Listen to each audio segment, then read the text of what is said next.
إن الحمد لله نحمده ونستعينه ونستغفره ونعوذ بالله من شرور أنفسنا وسيئات أعمالنا من يهده الله فلا مضل له ومن يضلل فلا هادي له وأشهد أن لا إله إلا الله وحده لا شريك له وأشهد أن محمدا عبده ورسوله يا أيها الناس اتقوا ربكم الذي خلقكم من نفس واحدة وخلق منها زوجها وبث منهما رجالا كثيرا ونساء واتقوا الله الذي تساءلون به والأرحام إن الله كان عليكم رقيبا يا أيها الذين آمنوا اتقوا الله حق تقاته ولا تموتن إلا وأنتم مسلمون يا أيها الذين آمنوا اتقوا الله وقولوا قولا سديدا يصلح لكم أعمالكم ويغفر لكم ذنوبكم ومن يطع الله ورسوله فقد فاز فوزا عظيما أما بعد فإن أصدق الحديث كتاب الله وخير الهدي هدي محمد صلى الله عليه وسلم وشر الأمور محدثاتها وكل محدثة بدعة وكل بدعة ضلالة وكل ضلالة في النار. கண்ணியம் மிகுந்த எல்லாம் வல்ல அல்லாஹுவின் நல்லடியார்களே, அல்லாஹுவின் அன்பும் பேருதவியும் நமக்கெல்லாம் வாழ்வியல் வழிகாட்டியாக வந்த சத்திய தூதர் நபிகள் நாயகம் ஸல்லல்லாஹு அலைஹி வஸல்லம் அன்னவர்கள் மீதும் அன்னாரின் வழி நின்று வாழ்ந்த உத்தம சத்திய சஹாபாக்கள், சஹாபிய பெண்கள், தாபியீன்கள், தாபியீன்கள் ஜும்ஆவுடைய கடமையை நிறைவேற்றுவதற்காக அமர்ந்திருக்கும் நம் எல்லோரும் மீதும் என்றென்றும் நின்று நிலவட்டுமாக. இங்கே பேசப்படக்கூடிய செய்திகளை பேசுகிற நானும் கேட்கக்கூடிய நீங்களும் இயன்ற அளவு நம்முடைய வாழ்வில் கடைபிடித்த வாழவில் அல்லாஹ் அருள் செய்ய வேண்டும் என்ற பிரார்த்தனையோடு என் உரையை நான் துவங்குகிறேன். அல்லாஹுவின் நல்லடியார்களே, நாம் இந்த இஸ்லாமிய மார்க்கத்தை கடைபிடிப்பதனுடைய நோக்கம், இதனுடைய பின்னணி நாளை மறுமையில் வெற்றி பெற வேண்டும் என்கின்ற சொர்க்கத்தை இலக்காக கொண்டு நாம் இந்த கொள்கையை ஏற்றிருக்கின்றோம். நம்முடைய இலக்கை அடைய வேண்டுமானால், சொர்க்கம் என்கின்ற மகத்தான பரிசை நாம் பெற வேண்டுமானால், அதற்கு இஸ்லாமிய மார்க்கம் பல்வேறு வணக்க வழிபாடுகளை நமக்கு சொல்லித் தருகிறது. அதே போன்று ஒவ்வொரு மனிதனும் அவனுடைய மறுமையினுடைய வெற்றியின் அடிப்படையாக இஸ்லாம் சொல்லக்கூடிய ஒரு செய்தி என்னவென்று சொன்னால், இந்த உலக வாழ்க்கையில் ஒவ்வொரு மனிதனும் அவ்வப்போது தன்னுடைய கொள்கையை, தன்னுடைய செயல்பாடுகளை சுய பரிசோதனை செய்து கொள்ள வேண்டும். நாம் எந்த கொள்கையை ஏற்றுக்கொண்டோம், நாம் எந்த அடிப்படையில் செயல்படுகிறோம், நாம் செய்யக்கூடிய இபாதத்துகளுடைய பின்னணி என்ன, நாம் மார்க்கத்தில் யாரை கடைபிடிக்கின்றோம் என்பது போன்ற ஒவ்வொரு இஸ்லாமியனும் அவருடைய கொள்கை குறித்தும் அவருடைய செயல்பாடுகள் குறித்தும் அவ்வப்போது சுய பரிசோதனை செய்து கொள்ள வேண்டும் என்று இஸ்லாம் சொல்கிறது. அந்த சுய பரிசோதனை என்பதும் நாளை மறுமையின் வெற்றிக்கான அடிப்படை என்று திருமறை குர்ஆன் 2 இடங்களில் அல்லாஹ் ரப்பல் ஆலமீன் இப்படி சொல்கின்றான். கத் அஃலஹ மன் ஸக்காஹா, யார் தன்னை சுய பரிசோதனை செய்து கொள்கிறாரோ அவன் வெற்றி பெற்றான். அதே போன்று சூரத்துல் அலா என்கின்ற அந்த அத்தியாயத்திலும் அல்லாஹ் சொல்கிறான், கத் அஃலஹ மன் தஸக்கா, யார் தன்னை தூய்மைப்படுத்திக் கொள்கின்றானோ அவன் நாளை மறுமையில் வெற்றி பெற்றான். தூய்மைப்படுத்திக் கொள்ளுதல்னா என்ன? அவருடைய வாழ்க்கையை சரி செய்து கொள்ளுதல். நம்முடைய கொள்கை சரியான கொள்கை தானா? கொள்கையில் ஏதேனும் சரி செய்ய வேண்டிய விஷயங்கள் இருக்கிறதா? நாம் செய்யக்கூடிய இபாதத்துகள் சரிதானா? அதில் ஏதேனும் குறைபாடுகள் இருக்கிறதா என்று சொல்லி கொள்கை மற்றும் இபாதத் இந்த இரண்டையும் ஒவ்வொரு மனிதனும் அவ்வப்போது சரி செய்து கொள்வது என்பது அதுவும் நாளை மறுமையில் வெற்றிக்கான அடிப்படை தான் என்று திருமறை குர்ஆன் சொல்கிறது. அந்த அடிப்படையில் ஒவ்வொரு இஸ்லாமியனும் தன்னுடைய வாழ்க்கையில் அவனுடைய லட்சியம் என்கின்ற சொர்க்கம் என்கின்ற லட்சியத்தை அடைவதற்காக அவன் கொண்ட கொள்கை சரியாகத்தான் நாம் இருக்கின்றோமா? நம்முடைய இபாதத்துகளை சரியாகத்தான் செய்கின்றோமா? அதில் எப்படி நம்முடைய குறைகளை சரி செய்து கொள்வது, கொள்கையில் குறைபாடு இருக்கிறதா இல்லையா என்பதை எப்படி கண்டறிவது என்பதற்கான வழிமுறையை அல்லாஹ் ரப்பல் ஆலமீன் தன்னுடைய திருமறை குர்ஆனில் சொல்லி காட்டுகிறார். சூரத்துன் நிசா என்கின்ற 4வது அத்தியாயத்தினுடைய 125வது வசனம். இந்த வசனத்தில் அல்லாஹ் சொல்கிறான், வமன் அஹ்ஸனு தீனன், யார் அழகான மார்க்கத்தை கடைபிடிக்கின்றார்.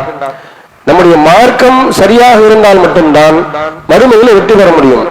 யாரு சரியான மார்க்கத்தை கடைபிடிக்கின்றார் என்கின்ற அளவுகோலாக அல்லாஹ் சொல்கின்ற பொழுது வமன் அஹ்ஸனு தீனன் மிம்மன் அஸ்லம வஜ்ஹு லில்லாஹ், தன் முகத்தை இறைவனுக்காக கட்டுப்படுத்தி வத்தபா மில்லத்தை இப்ராஹிம் ஹனீஃபா, இப்ராஹிம் அலைஹிஸ்ஸலாத்தினுடைய சத்திய கொள்கையை யார் கடைபிடிக்கின்றார்களோ அவரை விட சரியான கொள்கையை கடைபிடித்தவர் யார் என்று அல்லாஹ் கேட்கிறான்.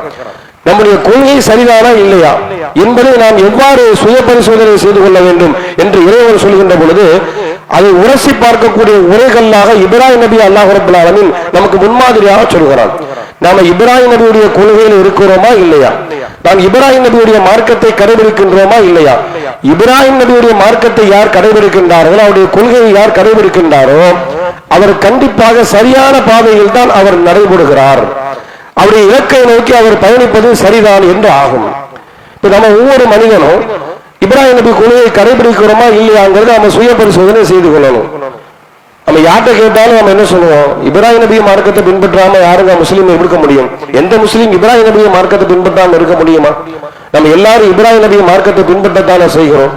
அதை பின்பற்றியதனால்தான் குர்பானி கொடுக்கிறோம், அதை பின்பற்றியதனால்தான் ஹஜ் செய்கிறோம், அதை பின்பற்றியதனால்தான் உம்ரா செய்கிறோம், அதை பின்பற்றியதனால்தான் இஹ்ராம் பண்ணுகிறோம், அதை பின்பற்றியதனால்தான் தல்பியா சொல்கிறோம், அதை பின்பற்றியதனால்தான் ஹத்தனா செய்கிறோம். இப்படி நம்முடைய பல்வேறு செயல்பாடுகள் நாம் இப்ராஹிம் நபியுடைய மார்க்கத்தை பின்பற்றுகிறோம் என்பதற்கான எடுத்துக்காட்டாக இருக்கின்ற பொழுது அதில் என்ன நாம சுய பரிசோதனை செய்ய வேண்டிய வேலை இருக்கிறது அப்படின்னு நாம நினைப்போம். கண்டிப்பாக நம்முடைய பல்வேறு செயல்பாடுகளை பார்க்கின்ற பொழுது நாம் இப்ராஹிம் நபியுடைய மார்க்கத்தை கடைபிடிப்பது போன்று தெரியும். இப்படிதான் மக்கத்து காஃபிர்களும் இருந்தார்கள். நபிகள் நாயகம் ஸல்லல்லாஹு அலைஹி வஸல்லம் அவர்கள் இஸ்லாத்தை முதலில் சொல்லுகின்ற பொழுது அந்த சமுதாய மக்களுடைய செயல்பாடுகளை எடுத்து பார்த்தோம் சொன்னா அவர்களும் ஹஜ் செய்தார்கள், அவர்களும் இஹ்ராம் செய்தார்கள், அதாவது இஹ்ராம் அணிந்தார்கள், உம்ரா செய்தார்கள், தல்பியா சொன்னார்கள், குர்பானி கொடுத்தார்கள், பல்வேறு காரியங்களை அவங்களும் செஞ்சாங்க. ஆனா அவர்கள் குறித்து இஸ்லாம் சொல்கின்ற பொழுது அவர்கள் மார்க்கத்தை ஏற்றுக்கொள்ளவில்லை, இறைவனை நிராகரித்தவர்கள் என்று இஸ்லாமிய மார்க்கம் சொன்னது. அதே செயலை இன்னைக்கு நாமளும் செய்கிறோம். நாமளும் மார்க்கத்தை இப்ராஹிம் நபியுடைய மார்க்கத்தை கடைபிடிப்பதாக சொல்கிறோம். அப்ப உண்மையில் எது சரி? அவர்களை ஏன் அல்லாஹ் ரப்பல் ஆலமீன் இப்ராஹிம் நபியுடைய வழியில் இல்லை என்று அல்லாஹ் சொன்னான்?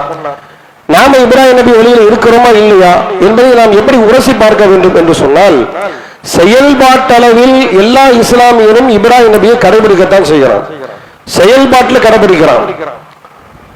ஆனா கொள்கையில் கடைபிடிக்கிறார்களா இல்லையா? மக்கத்து காஃபிர்களை ஹஜ் செய்த போதிலும் கூட, உம்ரா செய்த போதிலும் கூட, காபாவை வலம் வந்த போதிலும் கூட, இஹ்ராம் அணிந்த போதிலும் கூட, தல்பியா சொன்ன போதிலும் கூட அவர்கள் சத்திய இஸ்லாத்தை ஏற்றுக்கொள்ளவில்லை என்று சொன்னதற்கான பின்னணி என்னன்னா, செயல்பாட்டில் இப்ராஹிம் நபியை கடைபிடித்த அந்த மக்களிடத்துல கொள்கையில் இப்ராஹிம் நபியை கடைபிடிக்கவில்லை. இன்றைக்கு நாம கொள்கையில கடைபிடிக்கிறோமா இல்லையா? இப்ராஹிம் நபியுடைய கொள்கை என்ன? அல்லாஹ் திருமறை குர்ஆன்ல இப்ராஹிம் நபி அலைஹிஸ்ஸலாம் அன்னவர்களை பற்றி பேசக்கூடிய பல்வேறு இடங்கள்ல வத்தபா மில்லத்தை இப்ராஹிம ஹனீஃபா, சத்தியத்தில் நிலைத்திருந்த எந்த ஒரு மதத்தினுடைய எந்த ஒரு கொள்கையினுடைய அந்த கலாச்சாரத்தையும் பின்பற்றாமல் ஏகத்துவத்தில் மாத்திரம் நிலைத்திருந்த இப்ராஹிம் நபியை பின்பற்றுங்க, இப்ராஹிம் நபியை பின்பற்றுங்க என்று சொல்லக்கூடிய இடங்கள்ல இரண்டு செய்தி அல்லாஹ் ரப்பல் ஆலமீன் மக்களுக்கு வலியுறுத்தி சொல்வான். ஒன்று, அவர் கொள்கை சத்தியத்தில் நிலைத்திருந்தால், சத்தியத்தின் மீது சாய்ந்திருந்தால், வேறு எந்த கொள்கையிலும் அவர் சாயவில்லை. இது இன்னொன்று, ஒமா கானா மினல் முஷ்ரிகீன், அவர்கிட்ட இணை வைப்பு இல்லவே இல்லை. எந்த நபிமார்களை பற்றி சொல்கின்ற பொழுதும் அவர்கள்ட்ட இணை வைப்பு இல்லைங்கிற வார்த்தையை அல்லாஹ் பயன்படுத்தல. அதனால மற்ற நபிமார்கள்ட்ட இணை வைப்பு இருந்தது என்ற அர்த்தமும் இல்லை. இப்ராஹிம் நபி மட்டும் பிரத்யேகமாக சொல்லும் பொழுது அவருடைய கொள்கையை பற்றி சொல்கின்ற பொழுது அவர் கொள்கை எந்த அளவுக்கு பியூராக, எந்த அளவுக்கு தூய்மையாக இருந்தது என்று சொன்னால் இணை வைப்பின் சாயல் கூட அவரிடத்தில் இல்லை. எந்த மதத்தினுடைய வழிபாட்டையும் எந்த மதத்தினுடைய கலாச்சாரத்தையும் பின்பற்றவில்லை, சத்திய வழியில் நிலைத்திருந்தார் என்று அல்லாஹ் சொல்கிறானே. இப்படி நாம இருக்கிறோமா? இன்று இஸ்லாமியர்கள் இருக்கிறார்களா?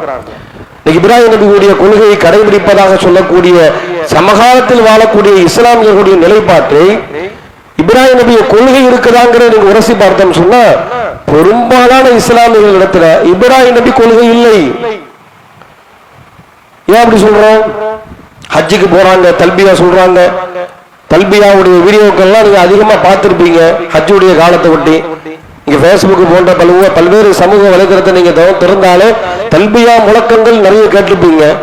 நிறைய மக்கள் ஹஜ்ஜுக்கு போய் தல்பியா சொல்றாங்க, இறைவா நான் வந்து விட்டேன், இறைவா நான் வந்து விட்டேன், உன் அழைப்பை ஏற்று வந்து விட்டேன், உனக்கு எந்த ஒரு இணையும் இல்லை என்று சொன்னாங்க. சொல்லக்கூடிய பல இஸ்லாமியர்கள் இங்க வந்து யா முஹைதீன் அழைக்கிறாங்க, யா நாகூராரின்னு அழைக்கிறாங்க, இப்படி பல்வேறு வலிமார்களை அழைக்கிறாங்க. மகான்கள் அவுலியாக்கள் என்று இறந்து போனவர்கள்ட்ட கையேந்தக்கூடிய பல்வேறு இஸ்லாமியர்கள் காபாவில் போய் அவங்களுடைய முழக்கம் என்னன்னா, இறைவா உனக்கு இணை இல்லை, உனக்கு எந்த ஒரு துணையும் இல்லை, உன்னை போன்று யாரும் இல்லைன்னு சொல்றாங்க. இங்க வந்து செயல்பாட்டை பார்த்தோம் சொன்னா அதுக்கு நேர்மாற்றமாக இருக்கிறது. அப்ப எப்படி நம்ம இப்ராஹிம் நபியுடைய கொள்கையை கடைபிடித்ததாக ஆகும்? அப்ப ஒவ்வொரு இஸ்லாமியனும் கொள்கை அளவில் இப்ராஹிம் நபியுடைய செயல்பாடுகளை தன்னுடைய வாழ்க்கையில் கடைபிடிக்காத வரையிலும், என்னதான் அவர் ஹஜ் செய்தாலும், என்னதான் அவர் உம்ரா செய்தாலும், இந்த பிற இபாதத்துகளை செய்தாலும் அல்லாஹ்வுடைய பார்வையில் இவர் இப்ராஹிம் நபியுடைய கொள்கையில் இல்லை. இப்ராஹிம் கொள்கைன்னா அவ்வளவு உறுதியா இருந்தாங்க. இப்ராஹிம் அலைஹிஸ்ஸலாம் அவங்க இந்த கொள்கையை சொல்வதிலும் தன் வாழ்வில் கடைபிடிப்பதிலும் அவர்களுக்கு நிகர் அவர்தான் என்று சொல்லக்கூடிய அளவிற்கு இப்ராஹிம் நபி திகழ்ந்தார்களே. இன்னைக்கு நாம அப்படி இருக்கிறோமான்னு பாருங்க. இப்ராஹிம் அலைஹிஸ்ஸலாம் வந்து இந்த சத்திய பிரச்சாரத்தை மக்களுக்கு மத்தியில் முன்வைத்தாங்க. அதை எப்படி முன்வைக்கணும்னு இஸ்லாம் சொல்லுது. நமக்கு ஒரு கொள்கை கிடைத்திருக்கிறது, ஏகத்துவம் கிடைத்திருக்கிறது, இறை செய்தி வகி மட்டும்தான் மார்க்கம் என்கின்ற அடிப்படை புரிந்திருக்கிறது. இந்த அடிப்படையை உலக மக்களுக்கு கொண்டு போய் சேர்க்க வேண்டிய பொறுப்பு ஒவ்வொரு இஸ்லாமியனுக்கும் இருக்கிறது. அதிலும் குறிப்பாக அந்த பிரச்சாரத்தினுடைய துவக்கமாக தன் குடும்பத்திலிருந்து அதை ஆரம்பிக்கணும்னு இஸ்லாம் சொல்லுது. திருமறை குர்ஆனுடைய பல்வேறு வசனங்களில் எடுத்து பார்த்தோம் சொன்னா அல்லாஹ்வுடைய தூதரை பார்த்து அல்லாஹ் பேசுகிறான். இந்த மார்க்கத்தை நீங்க கடைபிடிங்க, குடும்பத்துக்கு சொல்லுங்க, உங்களை சுத்தி இருக்கக்கூடிய மக்களுக்கு சொல்லுங்க, இப்படி எல்லாம் அல்லாஹ் சொல்லும் பொழுது முதல்ல எங்க இருந்து ஆரம்பிக்கிறான்னா அல்லாஹ்வுடைய தூதர்கிட்ட இருந்து ஆரம்பிக்கிறான். முதல்ல மார்க்கம்னா என்னங்கிறது நீங்க படிங்க. இக்ரா பிஸ்மி ரப்பிக்கல் லதீ ஹலக். அடுத்து அல்லாஹ் சொல்றான், கு அன்ஃபுஸக்கும் வ அஹ்லீக்கும் நாரா, உங்களை நீங்க முதல்ல நரகத்திலிருந்து தற்காத்துக் கொள்ளுங்கள் சொல்லிட்டான். அது மட்டும் போதும்னு அப்படியே நிப்பாட்டினானா? அகிலிக்கும் நல்லா சொல்றான், உங்க குடும்பத்தையும் நீங்க சொல்லுங்கன்றான். நீங்க நரகத்திலிருந்து உங்களை பாதுகாத்துக்கங்க, நீங்க உங்களை நரகத்திலிருந்து பாதுகாத்தா போதுமானது, யார் எக்கையர் கட்டு போனாலும் பரவாயில்ல, அப்படி எல்லாம் நிறுத்தல. அடுத்து எல்லாம் என்ன சொல்றாங்க, அகிலிக்கும் பிரச்சாரத்தினுடைய முதல் துவக்கம் உங்களுடைய குடும்பத்துக்கு சொல்லுங்க. அடுத்து எல்லாம் சொல்றான், ஒமன் ஹவுலஹு, உங்களை சுற்றி இருக்கக்கூடியவர்களுக்கு சொல்லுங்க, நமக்கு அக்கம் பக்கத்தில் இருக்கக்கூடியவங்களுக்கு சொல்லுங்க, உங்களுடைய நெருங்கிய உறவினர்களும் சொல்லுங்க, வாழ்ந்திர அசீரத்தக்கள் அக்ரபின், உங்களுடைய நெருங்கிய சொந்த பந்தங்களுக்கு சொல்லுங்க. தனக்கு கொள்கையை சரிப்படுத்தி விட்டு தன் குடும்பத்திற்கு சொல்லிவிட்டு நெருங்கிய உறவினர்களுக்கு சொல்லிவிட்டு தன்னை சுத்தி இருக்கக்கூடிய மக்களுக்கு சொல்லிவிட்டு அடுத்து அல்லாஹ் சொல்றான், வமா அர்சல்நாக இல்லா காஃபத்தல் லின்னாஸி பஷீரன் வ நதீரா, உலக மக்கள் அனைவருக்கும் நீங்கள் அச்சமூட்டி எச்சரிக்கை செய்யக்கூடியவர்களா எல்லாத்தையும் கொண்டு போய் சொல்ல வேண்டாம். பிரச்சாரத்தின் துவக்கம் படிப்படியாக வருகிறது. தன்னை சரி செய்வது, குடும்பத்தை சரி செய்வது, நெருங்கிய உறவுகளை சரி செய்வது, அக்கம்பக்கத்தில் உள்ள மக்களுக்கு சொல்லுவது, உலக மக்கள் எல்லா சமுதாயத்திற்கும் கொண்டு போய் சொல்லுவது என்று அல்லாஹ் சொல்றானே. இந்த அடிப்படையை இப்ராஹிம் நபி எப்படி கடைபிடிச்சாங்க, நாம எப்படி கடைபிடிக்கிறோம்? இப்ராஹிம் அலைஹிஸ்ஸலாம் அவங்க இந்த கொள்கையில உறுதியாக இருந்தாங்க, எதையும் வழிபடவில்லை, யாருக்கும் அடிபணியவில்லை, படைத்த இறைவனை தவிர வேற யாருக்கும் தலை வணங்காது, இந்த கொள்கையை வளைந்து கொடுக்காது உறுதியாக இருந்தாங்களா இல்லையா? அந்த உறுதிப்பாடு எப்படிதான் வெளிப்படுச்சு அப்படின்னு சொன்னா, முதல்ல தன்னுடைய தந்தைக்கு போய் சொன்னாங்க. அல்லாஹ் குர்ஆன்ல சொல்றான், இன்னைக்கு பெரும்பாலும் நம்மள்ட்ட இருக்கக்கூடிய பெரும்பாலான இஸ்லாமியர்கள் தௌஹீத்வாதிகள்ட்ட இருக்கக்கூடிய குறைபாடு என்ன அப்படின்னு சொன்னா, தன்னளவில் கொள்கையை கடைபிடிக்கிறாங்களே தவிர அது அடுத்த தலைமுறை, என்னுடைய மௌத்துக்கு பிறகு நான் கடைபிடித்த கொள்கையை என் குடும்பத்தில் யார் கடைபிடிப்பது, அது வேணுமா இல்லையா அப்படிங்கிற விஷயத்துல யாருமே அக்கறை கொள்வதே இல்லை. தன் குடும்பத்தின் மீது அக்கறை இல்லை, தன்னளவில் கொள்கையை வைத்துக் கொள்கிறார்கள். இப்ராஹிம் நபி என்ன செஞ்சாங்கன்னா, முதல்ல தன்னுடைய தந்தையிட்ட சொன்னாங்க. குர்ஆன் அல்லாஹ் சொல்லி காட்டுகிறான். சூரத்துல் மரியம் என்கின்ற 19வது அத்தியாயத்தினுடைய அந்த சில வசனங்களை எடுத்து பாருங்க. தொடர்ச்சியாக இப்ராஹிம் நபி தன்னுடைய தந்தைக்கு செய்த பிரச்சாரம் குறித்து அல்லாஹ் ரப்பல் ஆலமீன் சொல்றான். முதல்ல குடும்பத்துல சொன்னா எதிர்ப்பு வரத்தான் செய்யும்.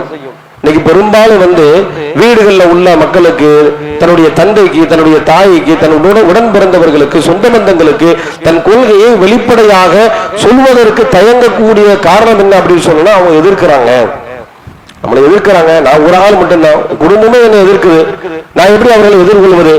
குடும்பத்தினர்களுடைய எதிர்ப்பை எதிர்கொள்ள தயாராக இல்லை. என்ன சொல்லுவாங்க? மிஞ்சி மிஞ்சி போனா, எப்பா நீ உன் கொள்கையை உன் அளவுல வச்சுக்க, குடும்பத்துல ஒரு விசேஷம், குடும்பத்துல ஒரு நல்லது கெட்டதுன்னா நாங்க எல்லாரும் எப்படி செய்யணுமோ அப்படி நீ செயல்பட்டா நான் உங்களோட சேர்ந்து இருக்கிறேன். அவங்க வச்சிருக்கக்கூடிய ஆயுதம் அது ஒண்ணுதான். இல்லைன்னா எதற்கும் என்ன கூப்பிடாதப்பா, நல்லது கெட்டது எதற்கு நான் வரப்போவதில்லை அப்படின்னு சொன்ன ஒரு வார்த்தையில அப்படி நடுங்கி போயிடுறோம், அப்படியே ஆடி போயிடுறோம். என் குடும்பம்ல என்ன நிராகரிச்சா என்ன செய்யறது, நான் ஒரு ஆள் தானே, அதனால அவங்க என்ன செஞ்சாலும் பரவாயில்லை, கொள்கையை அப்படியே அசைந்து கொடுக்கிறோம், எதிர்ப்புக்கு பயந்து அசைந்து கொடுக்கிறோம். இப்ராஹிம் நபி என்ன செஞ்சாங்க? அல்லாஹ் குர்ஆன்ல சொல்றான், ஒதுகுரு ஃபில் கிதாப் இப்ராஹிம், இப்ராஹிம் நபியுடைய அந்த அவர்களுடைய தியாகத்தை நீங்கள் நினைவு கூறுங்கள். இன்னஹு கான சித்தீகன் நபியா, அவர் உண்மையான இறை தூதராக இருந்தார். இது காலலி அபீஹி, தன்னுடைய தந்தைக்கு சொன்னார், யா அபதி, என் தந்தையே, லிம தஅபுது மா லா தஸ்மஉ வலா துப்சிரு வலா துக்னி அன்க ஷைஆ, கேட்காத பார்க்காத எந்த உதவியும் செய்யாத உனக்கு எதையுமே செய்ய முடியாத அந்த சிலையை ஏன் வணங்குறீங்க? கொஞ்சம் சிந்திச்சு பாருங்க. பெத்த தகப்பன்னு போய் சொல்றாரு. தகப்பன் எப்படி இருக்கிறாரு தெரியுமா? அவரு அந்த ஊர்ல உள்ள 4 பேரோட ஒரு ஆளா இல்ல, அவர்தான் இணை வைப்பு காரியத்தினுடைய உச்சகட்ட தலைவராக இருக்கிறாரு. சிலைகளை தயார் செய்து விற்பனை செய்யக்கூடிய இடத்துல அவர் தான் இருக்கிறாரு. அவர்கிட்ட போய் சொல்றாங்க, இவர்கிட்ட போய் நான் என்னன்னு சொல்றது, சிலையை வணங்குறோன்ற கூட சொல்லிடலாம், சிலையை உற்பத்தி செய்யறவன் போய் எப்படி அவன் எந்த அளவுக்கு எதிர்ப்பான்? அப்ப இப்ராஹிம் நபி என்ன செய்யறாங்க, தன் தந்தை இணை வைப்பின் உச்சகட்டத்தில் இருக்கிறாரு, அவர்கிட்ட போய் சொல்றாங்க, நீங்க சிந்தித்து பாருங்கள், பேசாத செவியேற்காத உங்களுக்கு எந்த ஒரு நன்மை தீமையும் செய்ய முடியாத இந்த சிலையை ஏன் வணங்குறீர்கள்? யா அபதி லா தஅபுது ஷைத்தான், என் தந்தையே ஷைத்தானா வணங்குது. யா அபதி யா அபதிங்கிற அந்த வார்த்தை இருக்குது, ரொம்ப அழகான ஒரு வார்த்தை. என் அருமை தந்தையே, ரொம்ப இரக்கத்தோடு பாசத்தோடு தந்தையை அழைப்பதற்காக பயன்படுத்தக்கூடிய சொல் அது. என் அருமை தந்தையே, லா தஅபுது ஷைத்தான், ஷைத்தானா வணங்காதீங்க. ஷைத்தான் இறைவனை நிராகரித்தவன், ஷைத்தான் இறைவனுக்கு எதிரி. சொன்னாங்க, யா அபதி, என் தந்தையே, இன்னி அகாஃபு ஐ யமஸ்ஸக மினர் ரஹ்மான், ரஹ்மானுடைய கடுமையான வேதனை உங்களை தாக்கி விடுமோ என்று நான் பயப்படுகிறேன். நம்ம யாராவது சொல்லியிருக்கிறோமா இப்படி குடும்பத்துல? இப்ப அதெல்லாம் நான் கேட்டாச்சு, உங்களுக்கு உன்னோட வச்சுக்க, நம்ம அலட்சியப்படுத்திடுவாங்களோ அப்படின்னு பயப்படுறோமே. இப்படி பயந்தால் நாம் இப்ராஹிம் நபியுடைய வழியில் இல்லைன்னு அர்த்தம்.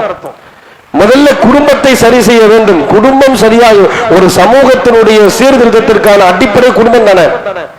சமுதாயமே, ஒட்டுமொத்த சமூகமே கலாச்சார சீர்கேடுல மூழ்கி இருக்கு. இதை எப்படி சரி செய்வது? ஒவ்வொரு தனி மனிதனும் அவருடைய தனிமனித வாழ்க்கையும் தனிமனித கொள்கையையும் குடும்பத்தினுடைய கொள்கையையும் சரி செய்யாத வரையிலும் சமுதாயத்தின் மாற்றத்தை எதிர்பார்க்க முடியாது. அதான் அல்லாஹ் சொல்றான், இன்னல்லாஹ லா யுகையிரு மா பிகௌமின் ஹத்தா யுகையிரு மா பிஅன்ஃபுஸிஹிம், ஒவ்வொரு மனிதனும் தனக்குள் உள்ளதை சரி செய்யாத வரையிலும் அந்த சமுதாயம் சீர்பெறாதுன்னு அல்லாஹ் சொல்றானே. இந்த சமூகம், ஒட்டுமொத்த சமூகமே தௌஹீதில் திளைக்க வேண்டுமானால், ஏகத்துவத்தில் திளைக்க வேண்டுமானால், இப்ராஹிம் நபிய கொள்கையில் நிலைத்திருக்க வேண்டுமானால் அதற்கான அடிப்படை அல்லாஹ் சொல்றான், குடும்பத்தை சரி செய்யுங்கள். வீட்டில் உள்ள குடும்பத்தை சரி செய். எனக்கு பிறகு என் கொள்கை, என்னுடைய பிள்ளை கடைபிடிக்க வேண்டும், என்னுடைய தாய் கடைபிடிக்க வேண்டும், என் மௌத்திற்கு பிறகு என் மனைவி கடைபிடிக்க வேண்டும். அதுக்கு நீங்க சொல்லுங்க, எதிர்ப்பு பயப்படாதீங்க. எதிர்ப்புக்கு பயந்தா இன்னைக்கு பாத்தீங்கன்னா நாட்டில் உள்ள இந்த ஆளக்கூடிய அரசாங்கம் இஸ்லாமியர்களை ஒரேடியாக ஒழிக்கணுங்கிறதுக்காக வேண்டி பல்வேறு திட்டங்களை தீர்த்தலாம். குறிப்பாக நம்முடைய கொள்கை, நம்முடைய வணக்க வழிபாடுகள், நம்முடைய வழிபாட்டு முறைகள், இதுல தலையை நுழைச்சி எப்படியாவது இந்த இஸ்லாமிய சமூகம் இந்த தேசத்தை விட்டு விரண்டோடுங்கிறதுக்கான பல்வேறு எதிர்ப்புகளை சரிவேலைகளை செய்து கொண்டே இருக்கிறான். அவனை நாம எதிர்க்கிறோம். பயந்தா எதிர்க்க முடியுமா? பயந்தா எதிர்க்க முடியாது. நாம குடும்பத்தை எதிர்க்க முடியலையே. ஒரு தனிப்பட்ட தன்னுடைய தந்தை தன்னுடைய தாயையே என் கொள்கை விஷயத்தில் நான் இப்படித்தான் இருப்பேன்னு சொல்லி அவர்களை எடுத்து நம்முடைய கொள்கையை உறுதிப்படுத்த முடியலன்னு சொன்னா, வீட்டுல நம்ம உறுதி இல்லைன்னா எப்படி நம்ம உலகத்துக்கு போய் நம்ம எதிர்த்து நிற்போம்? ஒரு தனி மனிதரை நம்மால் எதிர்கொள்ள முடியவில்லை என்று சொன்னால் ஒரு அரசை நம்மால் எப்படி எதிர்கொள்ள முடியும்?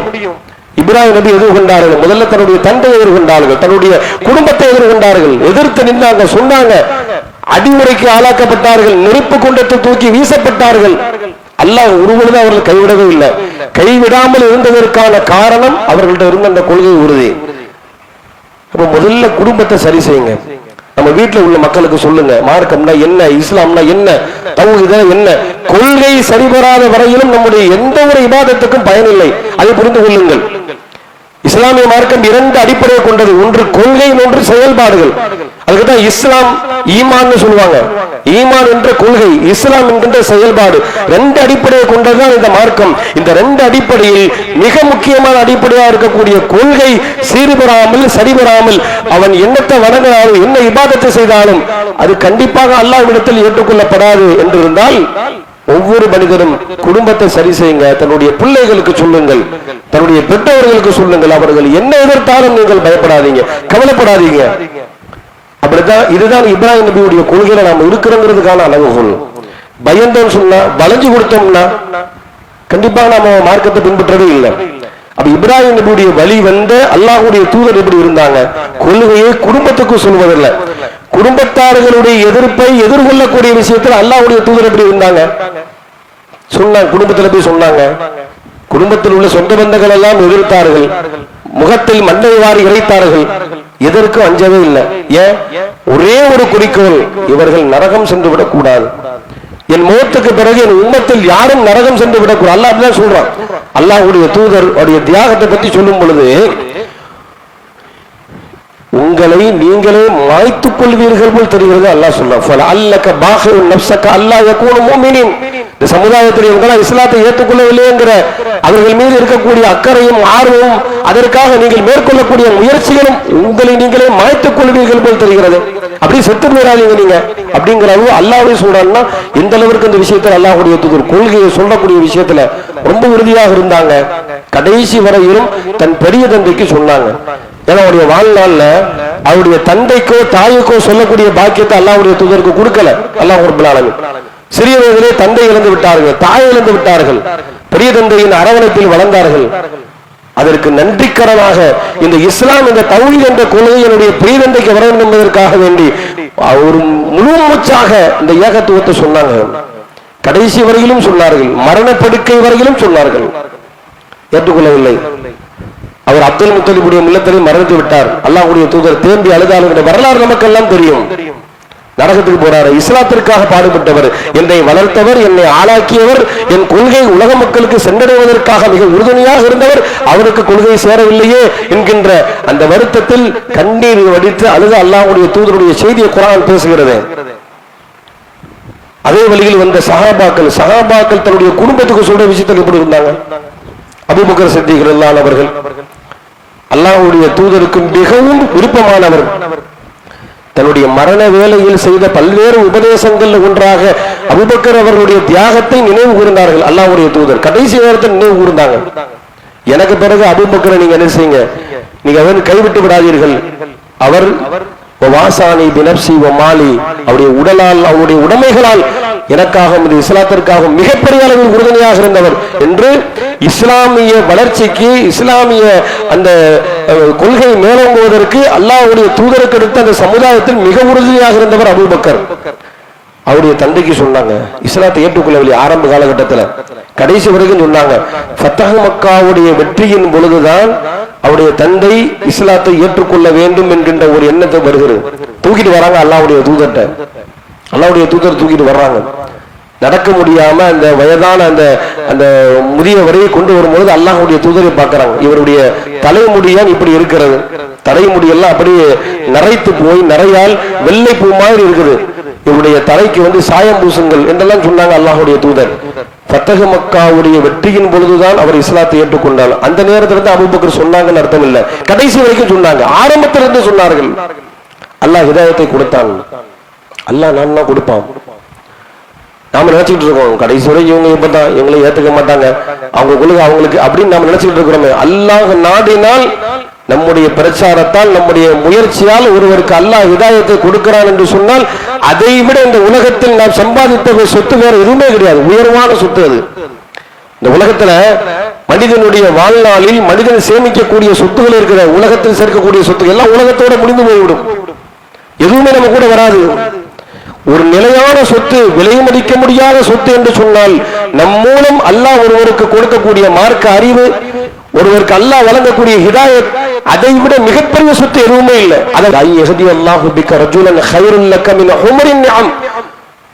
உன் மூலம் அல்லாஹ் ஒருவனுக்கு ஹிதாயத்தை காட்டினால் உலகத்தில் பல சிகப்பு ஒட்டகங்கள் உனக்கு சொந்தமாக இருப்பதை விட உன் மூலம் அல்லாஹ் ஒருவனுக்கு ஹிதாயத்தை காட்டுவது மிக மேலானது என்பதாக சொன்னார்களே.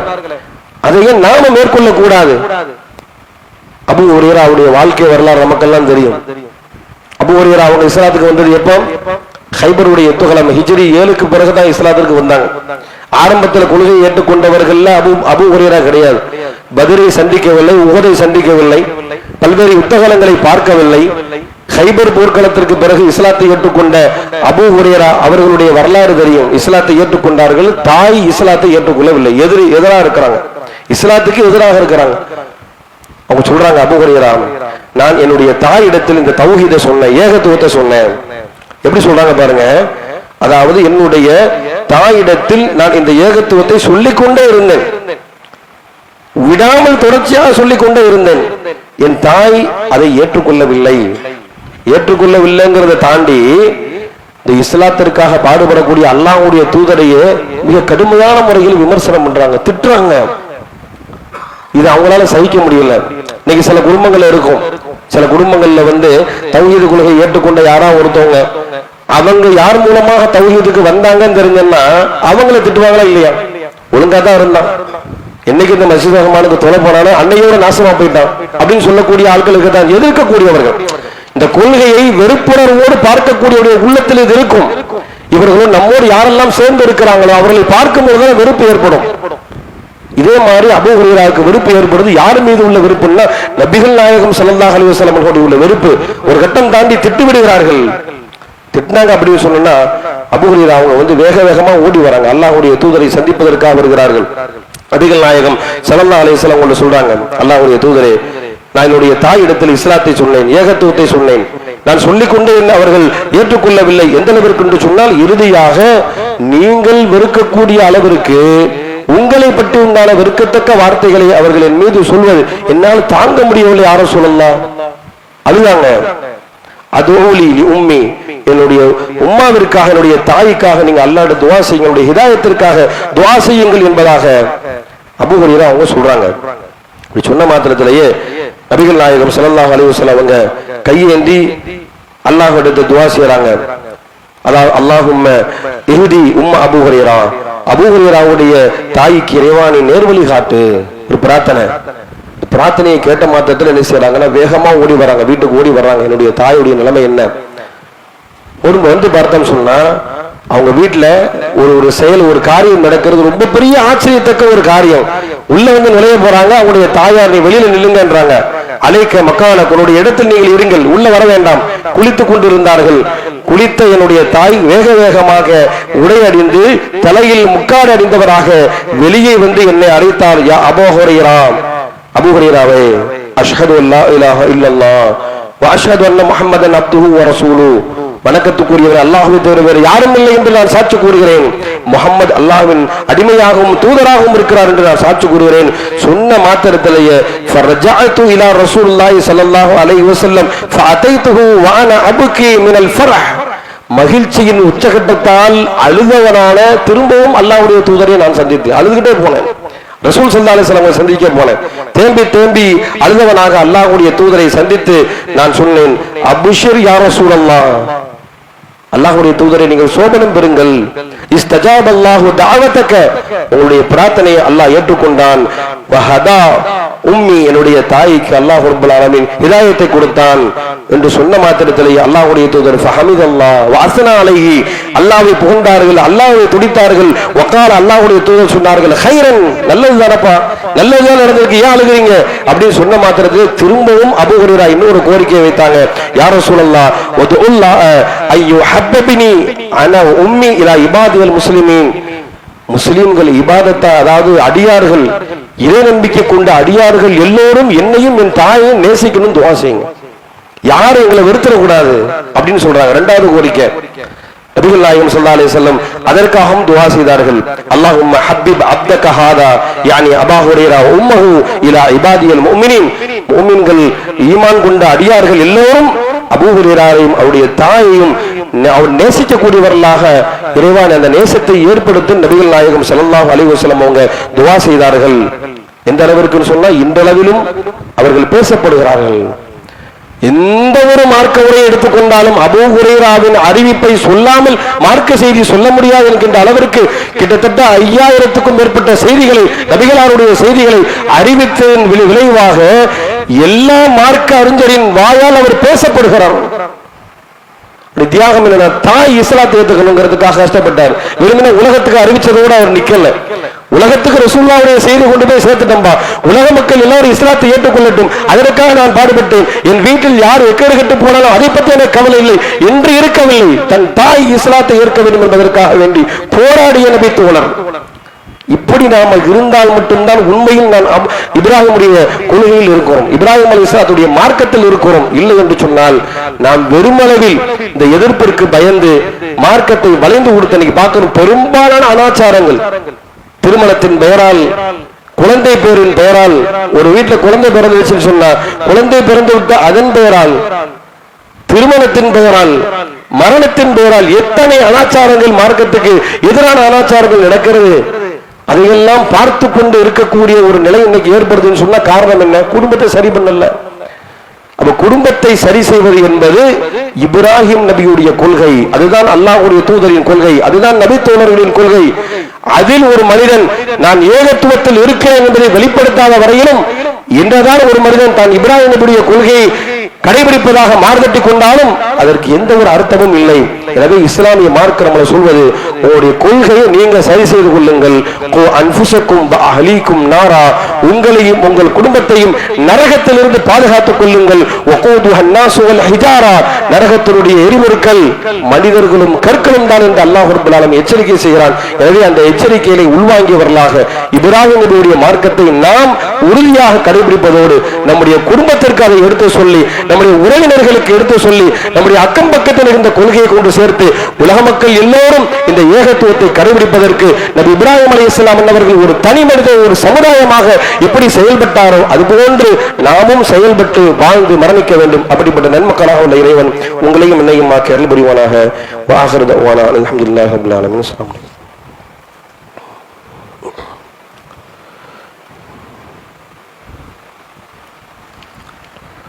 இன்னல் ஹம்துலில்லாஹ். கண்ணியத்திற்குரிய எல்லாம் வல்ல அல்லாஹ்வின் நல்லடியார்களே,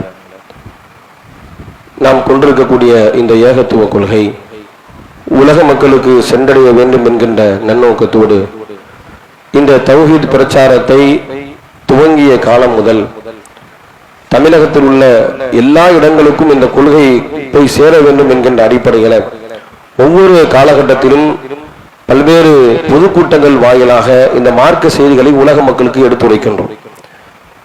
அவ்வப்போது சில செயல் திட்டங்களை கையில் எடுத்து அந்த செயல் திட்டத்தின் அடிப்படையில் மார்க்க செய்திகளை மக்களுக்கு கொண்டு போய் சேர்க்கிறோம். அதன் ஒரு அங்கமாகத்தான் நம்முடைய மாநில தலைமை அறிவித்திருக்கக்கூடிய அழகிய முன்மாதிரி இப்ராஹிம் அலைஹிஸ்ஸலாத்துடைய வாழ்க்கை என்கின்ற இந்த செயல் திட்டத்தை ஒரு 10 மாத காலம் இப்ராஹிம் நபியை பற்றி உண்டான பிரச்சாரத்தை மூளை முடுக்கெல்லாம் கொண்டு சேர்க்கணுங்கிற அஜெண்டாவை, அந்த செயல் திட்டத்தை கையில் எடுத்து பல்வேறு இடங்கள்ல பொதுக்கூட்டத்தை நம்ம நடத்தி வருகிறோம். அதில் ஒரு அங்கமாக இன்ஷா அல்லாஹ் இன்று நம்முடைய குமரி மாவட்டத்தில் இருக்கக்கூடிய மாதவிலாயம் என்கின்ற ஊர்ல சமுதாய விழிப்புணர்வு பொதுக்கூட்டம் சரியாக 6 மணி அளவில் நடைபெற இருக்கிறது. நாம ஒவ்வொரு ஊர்களிலும் இன்னைக்கு ஏகத்துவம், சத்திய கொள்கை இந்த அளவிற்கு வளர்ந்திருக்குது என்று சொன்னாம். நம்முடைய திருவிதாங்கூடாக இருக்கட்டும், குமரி மாவட்டத்தில் உள்ள எந்த ஒரு ஊராக இருக்கட்டும், தமிழ்நாட்டில் உள்ள எந்த ஒரு கிராமமாக இருக்கட்டும், மூளை முடுக்கெல்லாம் இன்றைக்கு சத்திய பிரச்சாரத்தை தௌஹீதை சொல்வதற்கென்று நமக்கென்று ஒரு தனி பள்ளி கண்டிருக்கிறோம் என்று சொன்னால் இது சாதாரணமாக வந்ததல்ல. இந்த மார்க்கத்தை சொல்கின்ற பொழுது பல்வேறு எதிர்ப்புகள், பல்வேறு அடக்குமுறைகள், ஊர் மக்களால் எதிர்க்கப்பட்டு அடக்குமுறைக்கு உள்ளாக்கப்பட்டு பல்வேறு பிரச்சனைகளை, சோதனைகளை சந்தித்து தான் இந்த அளவிற்கு இந்த கொள்கை வளர்ந்திருக்கிறது. ஆனால் இன்னமும் கூட தமிழகத்தில் பல்வேறு ஊர்கள்ல அறியாமையில் இருக்கக்கூடிய மக்கள் நம்மளை தெரியாம இருப்பாங்க. நம்ம யார், ஏகத்துவம்னா என்ன, இவங்க என்ன பிரச்சாரம் பண்றாங்க அப்படின்னு கண்மூடித்தனமாக நம்முடைய கொள்கையை தெரியாமல் எதிர்க்கக்கூடிய மக்கள் இன்றளவிலும் பல்வேறு ஊர்களில் இருக்கத்தான் செய்யறாங்க. இப்ப மாதவிலாயங்கிற ஊரை எடுத்துக்கிட்டோம்னு சொன்னா நாம அங்க அல்லாஹ்வுடைய கிருபையால ஒரு பள்ளிவாசலை நிறுவி ஏகத்துவ பிரச்சாரத்தை செய்து வருகிறோம். ஆனால் இந்த தௌஹீது மக்களுக்கு சென்று அடைந்துவிடக் கூடாது என்பதற்கான ஒரு மிகப்பெரிய அளவில் முட்டுக்கட்டையாக அந்த ஊரில் உள்ள மக்கள் இருக்கிறாங்க. நம்ம அந்த மக்கள் யாரையுமே நம்ம எதிரியாக பார்க்கல, யாரும் நமக்கு எதிரி அல்ல. ஒரு மனிதனால் யாரும் நமக்கு எதிரி அல்ல, கொள்கையால் நமக்கு எதிரி அவர்கள். நம்முடைய கொள்கையை ஏற்றுக்கொள்ளவில்லை. நம் கொள்கையை எதிர்ப்பதால் அவர் கொள்கையை நாம எதிர்க்கிறோம், அவரை எதிரியாக பார்க்கிறோம் கொள்கையை தவிர மற்றபடி அவர்களுக்கு நமக்கு எந்த ஒரு பிரச்சனையும் இல்லை. ஆனால் இதுவரையிலும் ஒரு பொதுக்கூட்டம் கூட நடத்த முடியாத அளவிற்கு காவல்துறையின் மூலமாக பல்வேறு முட்டுக்கட்டைகள் போடப்பட்டு கொண்டே இருக்கிறது. இந்த நிலையில தான் நாம எப்படியாவது அந்த மக்களுக்கு சத்தியத்தை கொண்டு போய் சேர்க்கணும். நம்ம பெரியவன், நீ யாரு, நான் யாரு, நீ பெரியவனா, நான் பெரியவனா என்றெல்லாம் இல்லாமல் எப்படியாவது அந்த ஊருக்குள்ள ஏகத்துவம் முழங்கணும், இந்த செய்தி போய் சேரணும். சாதாரண பாமர மக்களுக்கு சத்தியம் புரியணும். ஏன் இவங்களை எதிர்க்கிறாங்க? நல்லதுதானே சொல்றாங்க. வரதட்சணைக்கு எதிராக பிரச்சாரம் பண்றாங்க, சமுதாயத்தில் இருக்கக்கூடிய தீமைக்கு எதிராக பிரச்சாரம் பண்றாங்க, இணை வைப்புக்கு எதிராக பிரச்சாரம் பண்றாங்க. ஏன் இவர்கள் எதிர்க்கப்படுகிறார்கள் என்று பாமர மக்களுக்கு இந்த கொள்கையை புரிய வேண்டும் என்கின்ற ஒரே நோக்கத்திற்காகத்தான் பல்வேறு முட்டுக்கட்டைகளையும் தாண்டி இன்று அந்த பொதுக்கூட்டம் காவல்துறையை அவங்க அந்த ஊர்ல உள்ள மக்கள், அதாவது ஊர் மக்கள்னா பொதுமக்கள் கிடையாது, பள்ளிவாசலை நிர்வகிக்கக்கூடியவங்க, இவங்க தான் நம்ம என்ன செய்யறாங்க, நம்முடைய பிரச்சாரத்துக்கு முட்டுக்கிட்ட போடுறாங்க. காவல்துறையை சரி கட்டி எந்த அதிகாரி வந்தாலும் என்ன செஞ்சிருவாங்க, பணத்தால் சரி கட்டிடுவாங்க. நாம என்ன செய்வோம்னா சத்தியத்துல நிற்போம், ஜனநாயக அடிப்படையில் நிற்போம். நம்மள்ட்ட அடாவடித்தனம் அடக்குமுறை நம்மள்ட்ட கிடையாது. அந்த அடிப்படையில இந்த அறியாத மக்கள் நம்மை யாருன்னு தெரியாமலே எதிர்க்கிறாங்களே, எப்படியாவது இவங்களுக்கு ஹிதாயத்து கிடைக்கிற ஒரு நன்னோக்கத்துல இந்த பொதுக்கூட்டம் நடைபெற இருக்கிறது. முக்கியத்துவம் வாய்ந்த இந்த ஒரு காலம் இருந்துச்சு, இந்த தௌஹீதுடைய ஆரம்ப துவக்க காலத்துல நம்மளுடைய சிந்தனை எப்படி இருந்துச்சுன்னா, எங்க மார்க்க பிரச்சாரம் சொல்லி நம்ம போய் கேட்டுருவோம். ஏதாவது ஊரே நடக்குது, இந்த ஊர்ல ஒரு மார்க்க பொதுக்கூட்டம் நடக்குதுன்னா வாகனம் பிடிச்சி போகக்கூடிய நிலைமெல்லாம் இருந்துச்சு. இன்றைக்கு அதனுடைய ஆர்வம்லாம் ரொம்ப குறைந்து வருது மக்களிடத்துல. மார்க்கத்தை நம்மள தெரிஞ்சிட்டோம் அப்படிங்கிற ஒரு எண்ணமா என்னவோ தெரியவில்லை. அந்த அடிப்படையில் இன்ஷா அல்லாஹ் இன்று நமது ஊர் மாதவிலாயம் மாவட்டத்தில் இருக்கக்கூடிய மாதவிலாயத்தில் நடக்கக்கூடிய இந்த பொதுக்கூட்டம் மிகப்பெரிய எதிர்ப்பின் பின்னணியில் நடத்தப்படக்கூடிய பொதுக்கூட்டம். அந்த பொதுக்கூட்டத்தில் நாம கண்டிப்பாக எல்லாரும் கலந்துக்கணும். என்ன செய்தி பேசப்படுது, நம்ம ஒரு பெரிய கூட்டமாக இருந்து ஒரு செய்தியை கேட்கும் பொழுது அந்த மக்களுக்கு ஒரு ஈர்ப்பு ஏற்படும். இவ்வளவு பெரிய மக்கள் கூடியிருக்கிறாங்களா, என்ன பேசுறாங்க, ஒரு 4 பேர் இருந்து ஒரு செய்தியை சொல்றது, ஒரு 2 பேர் நின்று கேட்கறதும், ஒரு பெரிய அளவில் ஆயிரக்கணக்கான மக்கள் கூடி அந்த கூட்டத்துக்கு மக்கள் ஒரு விஷயம் பேசப்படுவதற்கு மத்தியில் வித்தியாசம் இருக்குது. இது மக்களுடைய கவனத்தை ஈர்க்கும். இப்ப மக்களுடைய கவனத்தை ஈர்க்கக்கூடியவர்கள் நாம நிறைய செய்திகள் கேட்டிருக்கலாம், நிறைய பிரச்சாரங்களை கேட்டிருக்கலாம், நிறைய செய்திகள் தெரிந்தவர்களாக கூட இருக்கலாம். ஆனால் இன்று நாம் கலந்து கொள்ள வேண்டிய நோக்கம் என்னன்னா, அந்த ஊர் மக்கள் இந்த மார்க்கத்தை விளங்குவதற்கு, இந்த தௌஹீதை விளங்குவதற்கு நானும் ஒரு காரணமாக இருந்தேன் என்ற அடிப்படையில் இன்ஷா அல்லாஹ் இந்த பொதுக்கூட்டத்தில் நாம் அனைவர்களும் கலந்து கொள்ள வேண்டும். சரியாக 5 மணி அளவில் இங்கிருந்து வாகனம் புறப்பட இருக்கு, அதற்கான வாகன ஏற்பாடுகள் எல்லாம் செய்துள்ளார்கள். எனவே இந்த முக்கியத்துவம் வாய்ந்த பொதுக்கூட்டத்தில் அனைவர்களும் கலந்து இந்த சத்திய கொள்கை பிற மக்களுக்கு போய் சென்றடைவதற்கு நாம் ஒரு காரணமாக இருந்தோம் என்கின்ற நிலையில் நம்முடைய செயல்பாடை அமைத்துக் கொள்ள வேண்டும். அப்படிப்பட்ட நன்மக்களாக உள்ள இறைவன் உங்களையும் என்னையும் ஆக்கி அனுபவிவானாக.